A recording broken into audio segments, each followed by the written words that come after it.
अस्सलाम वालेकुम स्टूडेंट्स। तो गाउट हमने पढ़ लिया था, अब हम पढ़ेंगे कैल्शियम पैरोफॉस्फेट डिहाइड्रेट डिपोजिशन डिजीज़।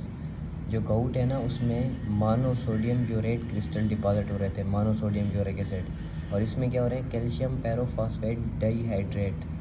तो ये भी एक क्रिस्टल डिपोजिशन डिजीज़ है गाउट की तरह।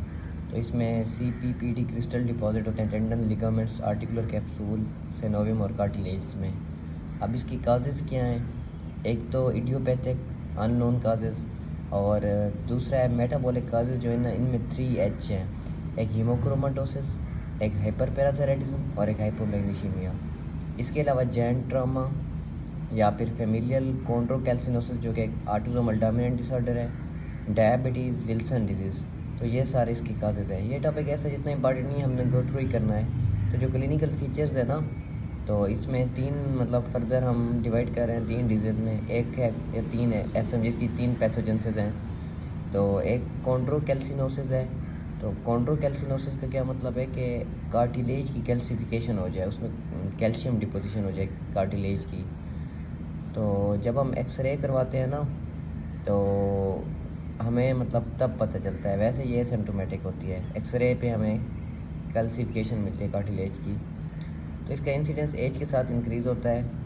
और सीडो गाउट जो है ना, ये एक एक्यूट इन्फ्लेमेटरी आर्थ्रोपैथी है जो कि गाउट की तरह ही है। सीडो गाउट इसलिए कहते हैं क्योंकि ये गाउट से रिजेंबल करती है नहीं गाउट, लेकिन गाउट की तरह ही है। तो most common site pseudo gout की जो है ना, वो नी है, और ये MCQ है, ये एग्ज़ाम्स में आती है कि सीडो गाउट की मोस्ट कॉमन साइट कौन सी है, नी है। इसके अलावा एंकल रिस्ट में भी हो सकती है। कौन सी चीज़ें ट्रिगर करती हैं इसको? सर्जरी, ट्रामा या सीवियर इलनेस, ये चीज़ें सीडो गाउट को ट्रिगर करती हैं। और फीवर भी प्रेजेंट होता है, और इन्फ्लेमेशंस के सारे साइन भी प्रेजेंट होते हैं सीडो गाउट में। तो इसके अलावा जो है ना, हमारे पास है पायरोफॉस्फेट आर्थ्रोपैथी। ये क्रोनिक आर्थ्रोपैथी है, ये भी सेम जॉइंट्स को इफेक्ट करती है सीडो गाउट की तरह, मतलब नी को, और इसके अलावा एंकल्स और रिस्ट को। तो स्यूडो रूमेटॉइड आर्थराइटिस ये क्या है?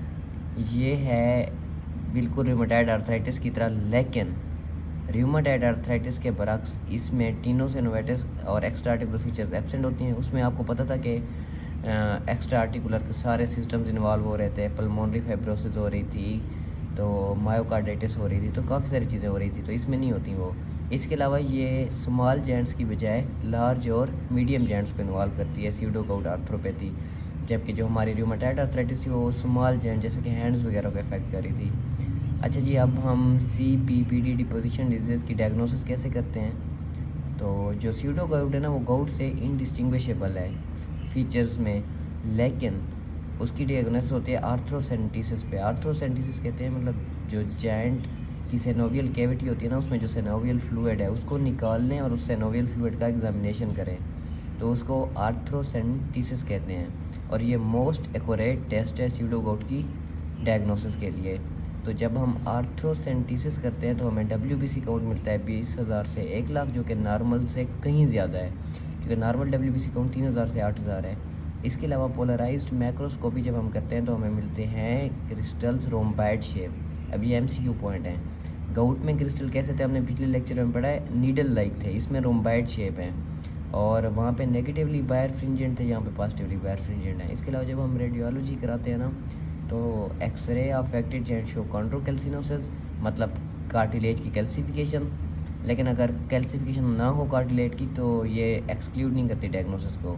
इसके अलावा हम स्क्रीनिंग करते हैं, क्योंकि हमने इसके काजेज़ पढ़े कि इसके मेटाबॉलिक काजेज़ भी हैं, जैसे कि हीमोक्रोमेटोसिस, हाइपरपैराथायराइडिज्म, हाइपोमैग्नीशियमिया। तो उनके लिए हम serum calcium, magnesium, iron, ferritin, total iron binding capacity, ये सारी चीज़ें हम करवाते हैं। इसके अलावा यूरिन एनालिसिस, फिर PTH, क्योंकि इसके ये काजेज़ है ना, मेटाबॉलिक काजेज़ हैं, विल्सन डिजीज़ के काज है, डायबिटीज़। तो इस वजह से हम ये सारी सीरम प्रोफाइल करवाते हैं।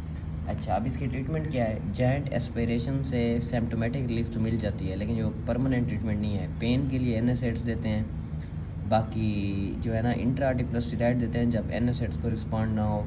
कोल्चिसिन सब्सिक्वेंट अटैक्स को प्रिवेंट करने के लिए देते हैं। गाउट में भी आपको पता था कि क्रोनिक गाउट में अगर एक्यूट अटैक का ख़तरा हो तो हम कोल्चिसिन देते हैं, जो एक्यूट अटैक को प्रिवेंट करती है। तो इसके रिलेटेड यही कुछ था, आगे हम फर्दर कंटिन्यू करेंगे। Thank you.